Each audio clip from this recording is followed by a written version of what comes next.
Hello tout le monde, j'espère que vous allez bien, c'est Guillaume qui vous parle et vous êtes au rendez-vous pour votre émission Fréquence Sport. Alors oui, aujourd'hui on démarre un chouïa plus tard que d'habitude, mais j'avais championnat de Brabant Wallon, donc sorry. Et aujourd'hui on va parler foot avec Charlotte. Bonjour Charlotte. Bonjour. Alors je te laisse te présenter un petit peu. Alors moi je m'appelle Charlotte, donc j'ai 22 ans, j'habite dans la région de Namur. T'habites voilà. à Leuze. Ouais, à Leuze exactement. Et voilà, je fais donc du foot depuis plus de 10 ans maintenant. Ouf, déjà 10 ans. Et en face de Charlotte, on a son meilleur ami Marvin qui est venu assister à l'émission avec nous. C'est cool. Bonjour Marvin. Bonjour. Alors Charlotte, on peut déjà attaquer, puisque les gens nous ont attendus pendant une demi-heure. Désolé. Comment est-ce que tu es arrivé dans le monde du foot ? Alors moi c'est assez simple, dans toute ma famille tout le monde joue au foot, que ce soit mon grand-père, mon père, mon frère et même mes cousins auparavant qui jouent au foot. Et je suis une des seules filles du côté de mon papa. Du coup chaque fois que j'étais avec mes cousins c'était foot, l'école c'était foot, tout le temps foot. Du coup c'était assez naturel pour toi d'arriver dans le monde du foot ? Oui clairement, c'était ma destinée. T'as jamais hésité avec un autre sport ? J'ai fait du basket au début, en même temps que le foot, mais je me suis rendu compte que le foot c'était plus pour moi que le basket. Une envie de sport d'équipe avec un ballon au pied. Voilà, et puis j'étais un peu plus forte quand même au foot qu'au basket, on va pas se mentir. On l'a vu, D'ailleurs tout à l'heure vous allez vite comprendre qui on a aujourd'hui au studio. Elle va débriefer de toute sa carrière. Et puis comme d'habitude on va écouter du bon son, comme toujours. Et je vous propose tout de suite d'ailleurs d'écouter Dadju et Take pour I Love You. Et juste après vous aurez You Are de Madéon par contre qui chante You Are, excusez-moi.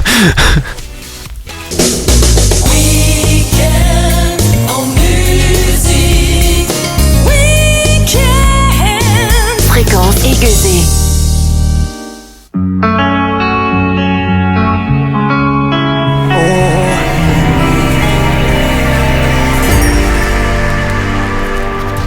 Alors Charlotte, on est parti pour le débrief de ta carrière sportive. Où est-ce que tu as commencé le foot ?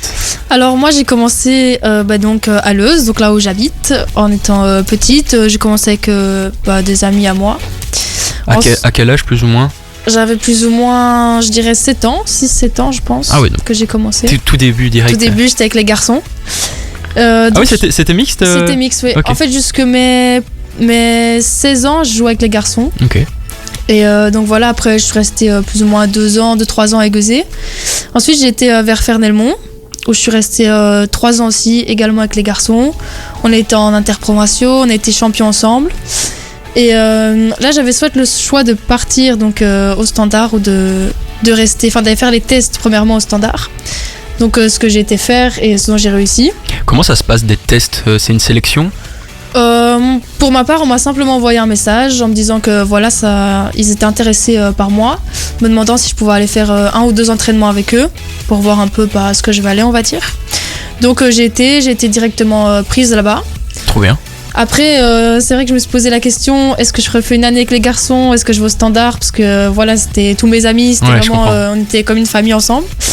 Après, je me suis rendu compte que quand même l'opportunité ne se présentait pas plusieurs fois dans la vie.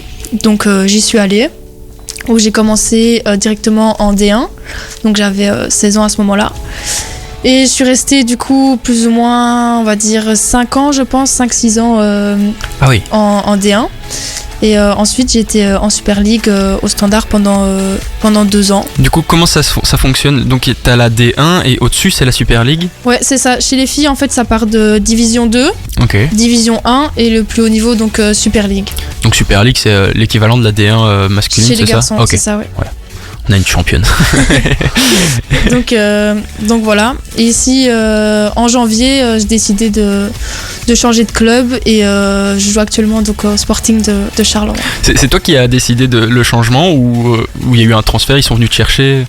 J'ai eu des contacts avec eux. Mm-hmm. Et après, donc voilà, ça se passait plus forcément bien au Standard. J'avais plus les mêmes choses que le club, etc. On n'avait plus dans la même direction. Donc voilà, j'ai fait le choix de partir. Donc en janvier, en plein milieu de la saison. Donc là, ça fait plus ou moins... ça fait déjà 3-4 mois que je joue là-bas. Et franchement, ça se passe super bien. Ça se passe bien, ouais, tu t'es bien acclimaté. Ouais, franchement, je me suis vite mis dans l'équipe. Je connaissais déjà des filles qui jouaient là-bas. Donc c'était quand même assez facile, on va dire, de m'intégrer. Allez, trop bien, merci. Voilà. Niveau titre, tu as déjà gagné des titres avec tes équipes? J'ai gagné un titre avec la Super League du Standard. C'était la coupe. Ok. Donc il y a de ça 2 ans, je pense. On a gagné la coupe. Ça doit être quand même vachement sympa niveau sensation. C'est une expérience à vivre, c'est sûr que ça arrive pas souvent. Surtout que voilà, c'était donc jouer dans un stade avec beaucoup de supporters, etc. C'était assez impressionnant, je vais dire. Et ouais, je pense que ça arrive vraiment très rarement, quoi. C'est quoi ton rôle sur le terrain, ta position? Excuse-moi, j'ai pas les termes. Alors moi je suis ailier, donc je joue côté gauche, côté droit. Okay. Donc, comme je peux jouer en neuf, je suis assez polyvalente devant, on va dire. Ok. Après ma place préférée c'est comme mon petit flanc droit. Ton petit flanc droit. Niveau but, il y a autant de possibilités de marquer sur les flancs que sur. Ouais, je pense que la place définit pas forcément les buts. Si on se crée les occasions et qu'on est là au bon moment, il suffit de ça et voilà. Allez, trop bien, merci beaucoup. Alors on va écouter tout de suite Kate Bush avec Running Up That Hill, et juste après vous aurez Ta peine de Lara Fabian. Elle passe souvent Lara Fabian ces derniers temps.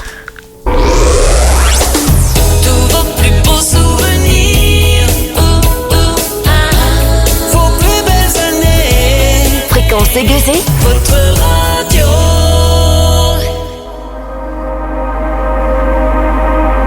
Les enfants qui se souviennent. Alors Charlotte, explique-moi un peu, parce que voilà, niveau foot, j'y connais pas grand-chose. Comment ça se passe une saison de football? Alors une saison de foot, je vais la prendre par la fin, parce qu'en fait donc on finit en juin. Ok. Et donc en juillet et août, c'est une préparation. Souvent on reprend les entraînements mi-août. Donc en juillet et début août, c'est une préparation qu'on fait généralement de notre côté. On a un programme à suivre qui est envoyé donc par le club. Après, on peut aussi de notre côté faire plus de choses que le programme demandait. Donc voilà. Ensuite, on reprend les entraînements donc mi-août, où là c'est encore la préparation. On recommence seulement la saison vers septembre. Donc pendant la préparation, il y a des matchs amicaux. C'est beaucoup basé sur le physique, sur la course, sur donc l'endurance, la musculation, etc. Il y a beaucoup de matchs amicaux, donc qui permettent de faire un peu tourner l'équipe, de voir un peu quelle joueuse à quelle place est la plus forte. Et ensuite vient le début du championnat. On a seulement une trêve en décembre, parce qu'évidemment c'est Noël et il faut un peu de repos quand même. En décembre, on a aussi une petite préparation physique qui est demandée à faire par le club. Et ensuite, quand Noël est passé, donc début janvier, ça reprend la deuxième partie du championnat. Ouais. Et voilà. Gros programme d'année. Tu es suivi, donc est-ce qu'il y a un coach pour toute l'équipe, ou il y a des préparateurs physiques qui sont plus dédiés à toi ou... Du tout, il y a un préparateur physique pour toute l'équipe. Après, de mon côté, souvent quand c'est la préparation, je prends aussi un coach qui me fait travailler sur mon endurance, mon physique, etc. Et j'ai un autre coach aussi qui est basé sur la technique et la maîtrise de balle, avec qui lui je suis toute l'année. Okay. Je fais des entraînements en plus le matin avec lui, donc ça me permet de m'améliorer techniquement. Allez, ça y est, il est déjà passé 18h et 18h05. Alors Charlotte, explique-nous, c'est quoi une semaine d'une footballeuse pro? Alors moi j'ai un travail sur le côté. Donc ma semaine consiste à être au travail, on va dire 10h30 à 17h grand maximum, donc à mon travail. Ensuite je rentre à la maison, mes affaires, et je pars tous les jours donc à l'entraînement. À Charleroi du coup? À Charleroi, c'est ça. Ça fait un petit peu de trajet. Ça va, c'est une trentaine de minutes on va dire. Franchement j'ai connu pire. Donc ça va. Donc entraînement tous les jours. De temps en temps on a quand même un soir de repos qui est le jeudi. Ok. Généralement, soit on joue le vendredi soir et on a repos le week-end, ou alors on joue le samedi dans la journée. Donc voilà, mon week-end est assez occupé, et dimanche pour moi c'est travail toute la journée. Aïe. Du coup, comment tu fais pour combiner ça avec la vie de famille, les potes? Alors c'est un peu compliqué, c'est vrai que j'ai pas beaucoup de temps, on va dire, pour tout ce qui est ma famille, mes amis. Après voilà, quand il y a des occasions où je peux passer du temps avec eux, bah je le fais directement. Mais c'est vrai que c'est assez compliqué. C'est l'occasion aussi de rappeler que pour arriver à ton niveau, c'est quand même beaucoup de sacrifices. C'est ça, on peut pas non plus faire ce qu'on veut.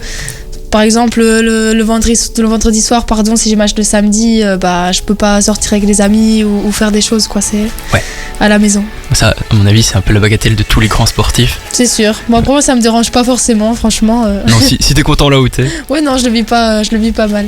Ici, pour la saison, elle est bientôt finie, c'est ça ? C'est ça, il reste un gros mois, on va dire. Un gros mois. Vous en êtes où, plus ou moins ? Nous, on joue actuellement les playoffs 2. Ok. Ici, on est première des playoffs 2 pour l'instant. Ça fait 3 matchs où on a eu 2 victoires et un match nul, donc on perd pas. Donc voilà, pour l'instant, on est bien. C'est quand le prochain match ? Le prochain match, c'est vendredi soir. Contre qui ? Contre Malines, du coup. Malines. T'as déjà rejoué contre le Standard ? Non, j'ai pas eu la chance de rejouer contre le Standard parce que quand je suis arrivée à Charleroi, les 2 matchs avaient déjà été joués, donc. Ok, ouais, c'est toujours un match aller, un match retour, c'est ça. Ok. On verra l'année prochaine. Ça va faire quelque chose. Ça va être sympa. Ouais, ça va être fun de revoir les potes aussi. Ouais, ça va être sympa. Allez, cool. On va écouter Dr Alban, One Love, et juste après ça, vous aurez Your Letter de Ici Là. Fréquence aiguisée. Bonne soirée. Whoa, whoa, one love.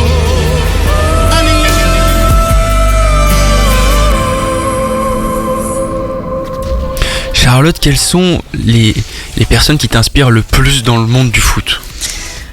Les personnes qui m'inspirent le plus, je commence quand même par mon joueur préféré, Cristiano Ronaldo. Je pense comme beaucoup de gens, il inspire beaucoup de gens. Pour moi, je trouve que c'est vraiment un joueur qui est complet. Et surtout, il a une discipline qui est vraiment à suivre. Surtout quand on voit encore à son âge, la discipline qu'il a, c'est vraiment impressionnant. Tu suis la même discipline ? La même, je dirais pas quand même. Après, c'est vrai que j'ai quand même une discipline qui est quand même pas mal, je trouve. Ok, cool. Les clubs que tu suis le plus ? Les clubs Real Madrid, bien sûr, et Manchester City, qui ont joué d'ailleurs l'un contre l'autre il y a pas longtemps. Et en Belgique, ton club préféré ? Ça, c'est dur. Ça reste comme le Standard de Liège, sans mentir, mon club de cœur. Ton club de cœur. C'est ça. Et niveau, donc on a compris, ton idole c'est Cristiano Ronaldo. Et niveau football féminin, il y a quelqu'un que t'aimes bien, que tu suis particulièrement, que tu t'aimes bien ? J'aime bien Alex Morgan. Ok. Elle joue où ? Je connais pas. Je sais plus où elle joue, franchement, je saurais pas vous dire. C'est sa big idole. Première fan. Je ne vais pas vous mentir, le foot féminin, c'est pas que je regarde pas forcément, mais je m'intéresse plus au foot masculin que féminin. Donc voilà. Okay. Du coup, niveau foot féminin, on est d'accord, il y a aussi. Est-ce qu'il y a aussi les Champions League comme au masculin ? Bien sûr, il y a les Champions League, c'est sûr. Après, ici en Belgique, du coup, non. Mais ouais, ça existe. Peut-être un jour que toi, tu arriveras à te qualifier avec ton équipe. J'espère, on espère. On te le souhaite. Bon, on a le temps, on va continuer à papoter un peu. Est-ce que c'est compliqué, parce que dans l'imaginaire collectif, football égale garçon, est-ce que c'est compliqué parfois de dire, bah oui, moi je suis footballeuse et... Personnellement, non. Je suis plutôt fière de le dire. Ouais, mais t'as jamais eu des remarques de ce que je me rappelle, non, franchement. Jamais les vieux préjugés à la con. Non, après les gens peuvent en avoir. On peut aller sur un terrain s'ils veulent et on verra qui ressortira vainqueur. Ouh. Si vous êtes d'accord, on fait un petit duel. Moi je viens, je filme alors. J'ai envie de voir ça. C'est parti. C'est parti. Ok, c'est cool. Bon, on va écouter un peu de musique, hein. Et oui, on va s'écouter Zaz et tous les cris, les SOS. Ouh, ça date un peu. J'aime bien sûr, je connais. Allez, trop bien. On va mettre le son à fond dans le studio pour toi. C'est parti. Et après ça, vous aurez Kenza Grass et It's Not Fair. Ça, c'est la dernière de Kenza Grass. Bon week-end avec Fréquence aiguisée.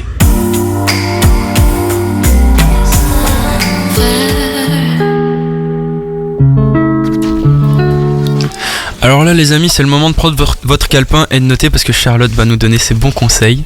Donc imaginons qu'il y a des jeunes filles, femmes qui nous écoutent et qui aimeraient un jour pouvoir avoir la carrière que tu as. Quels conseils tu pourrais leur donner ? Alors comme premier conseil, je leur conseillerais de travailler, de toujours s'entraîner, parce que pour moi c'est une des choses, je pense, les plus importantes. C'est comme ça que ça nous permet d'évoluer. Quelqu'un peut être très fort de base, mais au final s'il ne s'entraîne pas, il évoluera jamais. Comme quelqu'un peut être moins bon de base, mais avec tous les entraînements, il peut devenir vraiment très fort. Donc ça, c'est le premier conseil que je donnerais. Après, je donnerais aussi comme conseil de bien s'entourer, parce que l'air de rien, c'est important de s'entourer de gens qui nous encouragent, qui sont derrière nous, et qui comprennent, par exemple, qu'on doit faire des sacrifices, etc. autour de nous. Comme troisième conseil, je donnerais de surtout bien, je suis perdue. T'inquiète, no stress, on a le temps. Donc premier conseil, c'était donc le travail paye. Le travail paye, ouais. Deuxième conseil, être bien entouré. Être bien entouré. Et ensuite, c'est déjà des bons conseils. Ouais, c'est compliqué de trouver des conseils. Non, t'inquiète. Ouais. Toi, ton meilleur entourage, c'est quoi? Mon meilleur entourage, c'est-à-dire les personnes qui t'entourent, tes plus grands fans. Ma famille principalement. Ouais. Je pense que déjà si on a la famille derrière soi, c'est super important. Ça nous pousse vraiment haut. Et après voilà 2-3 amis que j'ai depuis super longtemps. Dont un qui est en face de nous. Ouais, exactement. Qui t'accompagne. C'est ça. Qui est toujours là. Tu vas voir les matchs de Charlotte? J'essaye, je combine le boulot et une fois de temps en temps, quand j'ai l'occasion, j'y vais le vendredi. Ça a pas la même saveur quand tu sais que par exemple dans la tribune il y a toute ta famille. Ouais, non, c'est sûr, ça fait toujours plus plaisir quand il y a la famille, les amis qui sont là. On a plus envie de se surpasser et de leur montrer les choses. C'est vrai que quand il y a personne qui vient nous voir, on fait notre match, mais voilà. Ouais, un peu triste. Un peu. Parfois il y a des athlètes qui préfèrent pas, hein. Ils disent non, moi ça me fout la pression et j'ai pas envie. C'est vrai qu'avant j'aimais pas trop qu'on vienne me voir, mais plus le temps passe, plus je me rends compte que quand il y a quand même des gens au bord du terrain qu'on a envie de rendre fiers, on fait quand même un meilleur match et voilà, on a une autre mentalité, je pense. Le stade où t'as été, où il y avait le plus de monde, c'était quoi? Où j'ai été voir ou où j'ai joué? Non, où tu as joué? Où j'ai joué, c'était à Sclessin, du coup, pour la finale de Coupe de Belgique. C'était plus ou moins un peu plus de 9000 personnes. Qu'est-ce qu'il y a dans ta tête quand tu rentres dans le stade et qu'il y a 9000 personnes qui te regardent? Franchement, on ne sait pas trop quoi dire. C'est un rêve, entre guillemets, on se rend pas compte, mais on se dit, ouais, tous ces gens-là, ils sont là pour nous, ils nous regardent. Donc, un peu... ça fait toujours plaisir, quoi. Ça doit quand même mettre une forme de pression. En même temps, tu te dis, faut pas le décevoir le public. Non, c'est sûr. Après, je pense que si on se met trop de pression, faut savoir faire la part des choses. C'est ça. La pression, elle est bonne, mais quand on l'utilise bien, j'ai envie de dire. Quand on se met trop de pression, après, c'est. Ça, c'est une très belle réponse. C'est ça. La pression, elle est bonne. Il faut savoir s'en servir. Bon, du coup, si quelqu'un a pris des notes, j'espère. J'espère que je peux vous aider. Hein. Ouais. On peut te retrouver où si quelqu'un a une question par exemple? Pour envoyer un message soit sur Facebook ou sur Instagram. En vrai, si quelqu'un nous écoute et il a une question à poser à Charlotte, vous pouvez aussi me l'envoyer maintenant sur Guillaume Nioul sur Facebook et G-Nioul sur Instagram et on la posera à l'antenne si vous voulez. Et puis si vous voulez, la porte est ouverte, vous pouvez débarquer dans le studio. On vous attend. Venez pas à 9000. Hein. Bon, Charlotte elle a l'habitude de gérer 9000 spectateurs, moi pas. Hein. Bon, allez, on va écouter Bridge to Your Heart. Ah oui, il faut savoir que j'ai tendance à massacrer les titres des chansons. Pas de soucis. De Wax, et juste après on aura You Only Love Me de Rita Ora. Le meilleur des souvenirs. Signé Fréquence Aiguisée.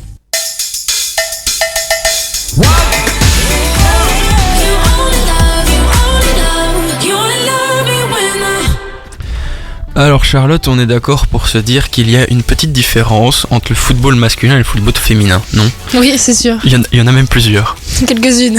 Tu peux nous les citer? Alors déjà, je pense premièrement, c'est le salaire. Ouais. Je pense que tout le monde est comme au courant que le salaire chez les filles et les garçons c'est quand même différent. Oui, d'ailleurs la preuve, t'es obligé de travailler pour... C'est ça, ouais. Je pense que chez les filles, on aura toujours besoin d'avoir un petit travail à côté ou quelque chose à côté en tout cas. Tandis que chez les garçons, c'est vrai qu'une fois qu'on atteint un certain niveau, on peut se permettre de plus travailler. Et donc ce qui entraîne forcément d'avoir plus de temps pour s'entraîner et plus de temps pour performer. Tu penses que l'évolution des salaires permettra l'évolution du niveau de jeu en même temps? Je pense oui quand même, ça me semble même logique. Ouais, il y aura plus de temps dédié au sport. C'est sûr, voilà, au lieu d'aller passer sa journée au travail par exemple, on peut passer une journée à plus se préparer physiquement ou techniquement. Je pense que ça serait beaucoup plus facile, je pense, pour les filles favorable pour les filles. C'est sûr. Il y a quand même eu... On a vu, il y a quand même un engouement vers le football féminin ces derniers temps. Est-ce que tu le ressens? Oui, quand même. Je pense que ça fait 1 voire 2 ans que le foot féminin est quand même de plus en plus, se répand de plus en plus et plusieurs personnes s'y intéressent. Tandis qu'avant, c'est vrai que pas beaucoup de gens venaient voir les matchs, même dans la rue ou autre, on pouvait pas forcément en discuter avec les gens. Tandis que moi, par exemple, je vois bien à mon travail, le nombre de personnes qui me parlent de foot féminin, qui me disent qu'ils suivent le foot féminin, bah, c'est quand même mieux qu'avant, je trouve. Ouais, là, c'est aussi la part des médias qui joue. Je pense que les médias ont une influence sur ça. Et comme on peut le voir, comme je le dis, ça en parle de plus en plus. Les matchs passent à la TV. Il y a eu la Coupe du Monde récemment chez les filles. Donc voilà, je pense que c'est sur une bonne lancée. Et je pense que ça ne peut faire qu'évoluer. Je pense pas qu'on atteindra à un moment donné, peut-être, une égalité entre les hommes et les femmes, mais... si on l'atteint un jour, je pense que je jouerai plus à cet âge-là. mais moi, je le souhaite en tout cas pour les futures joueuses ou les plus petites qui commencent le foot à leur âge. Je leur souhaite que ça soit autant développé que chez les garçons, même si je pense que c'est un long chemin et que ça va être quand même compliqué. Est-ce que ici dans le foot féminin, il y a aussi, on a les Diables Rouges pour le football masculin, c'est le même nom pour les femmes? Est-ce qu'il y a une équipe nationale féminine? Oui, qui s'appelle les Red Flames. Ah oui, je suis bête en fait. Oh, je suis désolé. Je sais pas, mais ça s'appelle les Red Flames. Oui, mais je connais en plus. Du coup, donc oui, il y a aussi. Je vais dire, mais qu'il est con. Je ne permettrai pas. Tu peux. Non, mais du coup, ça te plairait toi de rejoindre cette équipe? Ouais, c'est sûr, je pense que en tant que footballeuse, je pense que jouer en équipe nationale et représenter son pays, je pense que c'est la plus belle des choses qu'une joueuse peut souhaiter. Donc, les rêves pour l'avenir, c'est quoi les rêves de Charlotte? En premier temps, j'aimerais quand même bien un jour jouer pour l'équipe nationale. Et après, sinon, mes rêves, juste de performer dans mon sport et de sortir les meilleurs résultats que je puisse sortir et de me sentir à l'aise dans mon club et de pousser mon club le plus possible. Tu me jures que si tu soulèves la Coupe du Monde, tu viens ici à la radio pour en reparler? C'est promis. Avec le trophée, tu vois. Ça va, je le promets. C'est qui d'ailleurs qui a gagné la dernière Coupe du Monde féminine? La dernière Coupe du Monde féminine? Ouais. Mon positif, moi vraiment le foot féminin, c'est pas que je regarde pas, mais... Aïe, ça pêche. Ouais. Vraiment, je suis... Non, on va regarder. J'aime beaucoup le foot, mais regarder le foot, c'est... Il faut aussi avoir le temps de le regarder. C'est sûr, parce que j'ai pas forcément, je vais pas vous mentir. Voilà, pendant que certains regardent le foot, mais Charlotte, elle fait du foot. Ouais, je fais du foot, c'est sûr. Allez, on va écouter... Comme un pantin de Christophe Willems, et juste après ça, on aura... TTU de VG Dream, Alonso Sao et Jungli. Tu connais? C'est ça, Jungli. Jungli? Non, c'est pas comme ça que ça se dit.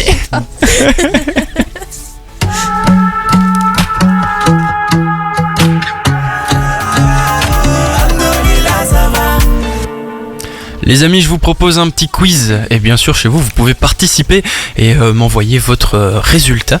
Alors la première question, c'est le football est le sport le plus... C'est un vrai ou faux, pardon. Le football est le sport le plus populaire du monde en termes de participants et de spectateurs.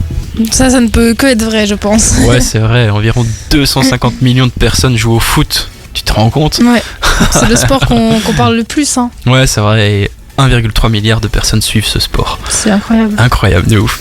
Alors là, on est sur un truc un peu plus général. L'AC Milan a gagné le plus grand nombre de titres de la Ligue des Champions en UEFA. En UEFA? Non. C'est faux. Ah ouais, c'est faux, bien vu. Ouais, c'est le Real de Madrid. Ouais, c'est le Real Madrid. 13 titres. On est sur un 2 sur 2 là. J'espère que chez vous, vous faites 13 titres et bientôt un 14e. Allez. On l'attend. Alors, ce sont les États-Unis qui ont remporté le plus de titres au niveau de la Coupe du Monde féminine. C'est vrai, du coup. Et oui, bien vu. 3 sur 3. Attention, là, on est sur quelqu'un de bien calé. La question suivante. Le football moderne tient ses origines de la Grande-Bretagne au 19e siècle. Ouf. Là, t'as une chance sur 2. Celle-là, je l'ai pas. Je vais mettre au hasard. Je vais dire que c'est faux. Ça me semble... Ah, c'était vrai. C'était vrai. Ouais, à Cambridge. Dommage. Alors, la suivante, le premier championnat d'Europe de football UEFA Euro a été joué en 1960. Ça me semble quand même un peu loin, 1960. Je veux dire que c'est faux, franchement. Faux? Ouais. Ah non, c'était vrai. Je suis en train de chuter là. Ah là ouais, là on est sur un 3 sur 5, mais c'est pas grave, tu peux te rattraper avec la suivante. Alors la Fédération internationale de football association FIFA a été fondée par la British Football Association en 1904. Est-ce que je peux faire appel à un ami? Ouais, vas-y, tu peux faire appel à un ami. Je dirais que c'est vrai. Vrai? Ah, c'est faux. J'aurais dit appeler un autre ami. C'était au Danemark. N'hésitez pas à nous envoyer vos points chez vous. Alors, la première Coupe du Monde de la FIFA a eu lieu en 1930. Je vais dire non. Non, c'est trop loin, 1930. Ah, c'était vrai. L'Uruguay a accueilli et a gagné. Je fais que me tromper. Ils l'ont accueilli et ils l'ont gagné. Ouais, c'est pas grave, on est juste sur. T'as répondu à combien de bonnes? 3 3 sur 3 et 3 fausses, c'est ça? Non, là on est à la 8ème. 8ème. Il y a des épreuves de football à tous les Jeux Olympiques d'été. Ah, ça c'est vrai, je pense quand même. C'est faux. Il n'y en a pas eu à Londres en 1908. Bon, après, c'est dur comme question. Pour ta décharge, t'étais pas né. Ouais, non, c'est vrai. C'est pour ça que j'étais pas au courant. La première Coupe du Monde féminine de la FIFA a eu lieu en Chine en 1991. Non. Si. je vais arrêter le quiz. Et du coup, c'est les États-Unis qui ont gagné. Et là, on arrive sur la dernière question. C'est l'Allemagne qui a remporté le plus de titres de Coupe du Monde de FIFA. Chez les garçons? Ouais. L'Allemagne? Ouais. Là, c'est vrai, j'espère vraiment que je me trompe pas parce que ce serait vraiment honteux. Non, c'est faux, c'est le Brésil. C'est honteux. J'espère que vous avez fait mieux que moi. C'est un petit 3 sur 10. Voilà, recalé. Voilà. Bon, mais envoyez-nous vos résultats. J'ai hâte de voir si vous avez participé, si vous avez fait mieux ou moins bien. J'espère qu'ils ont fait mieux parce que c'était pas fameux comme résultat. Non, mais il y avait des questions, j'avoue, elles étaient un peu compliquées. Tu vois, la dernière fois, j'avais fait un quiz avec les garçons. Et on m'a dit, ouais, c'est trop simple. Alors bon, je me suis dit, bon, je vais corser un peu le truc. C'est un peu trop corsé là. Désolé, c'est tombé sur toi. Malheureusement. Bon, allez, je vous propose un petit Maître Gims tout de suite avec Juna Family pour Je me tire. Et juste après, vous aurez droit à Table of Fools de IB. Bon week-end sur Fréquence Aiguisée.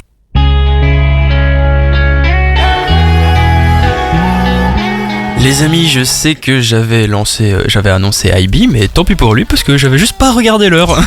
Désolé, on arrive déjà à la fin de cette émission. Alors Charlotte, on peut vite fait, on a encore un peu le temps, parler de tes points forts. C'est quoi ton point le plus fort au foot? Mon point le plus fort, alors j'en ai pas qu'un évidemment. Oui, non, mais mon point le plus fort, je dirais que c'est mon aisance technique. Je suis quand même assez à l'aise techniquement et surtout ma vitesse. Je pense que les deux combinés font que c'est ça mon point le plus fort, ma vitesse et ma technique. Allez, trop bien.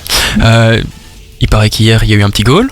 Oui, un petit goal, le premier à Charleroi. Ça y est, le compteur est débloqué. Là c'est parti, on va plus m'arrêter, je suis partie. J'annonce déjà pour la semaine prochaine. Ils sont derrière en train de noter. Elle a promis X goal. Ils peuvent. Allez, trop bien. T'en as pensé quoi de cette petite émission? Franchement, c'était sympa. C'était vraiment chouette de parler du foot féminin, etc., d'un peu de ma carrière. C'était agréable, j'espère que les gens ont bien aimé aussi de leur côté. Hein. Ouais, mais je pense, ouais. En plus, tu parles bien et tout, donc moi j'ai passé une super émission.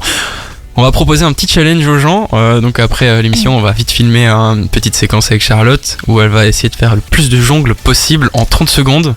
Ok. Challenge accepté. Challenge accepté, bien sûr. Et puis après, évidemment, vous devrez faire mieux et vous le mettrez en commentaire de la vidéo. J'essaierai de poster ça vite, m'en demandez pas trop. Et puis alors, vous aurez d'office droit à la rediffusion sur YouTube, hein, et vous pouvez déjà aller voir les autres émissions sur YouTube. Bon, moi je vous laisse en de bonne compagnie puisque vous allez avoir droit à votre émission Funk Soul et consorts de Marc Duchesne. Et puis vous allez quand même avoir un petit peu de IB à mon avis. Donc voilà, des gros bisous tout le monde, bye bye et à la prochaine. Salut Charlotte. Au revoir, merci.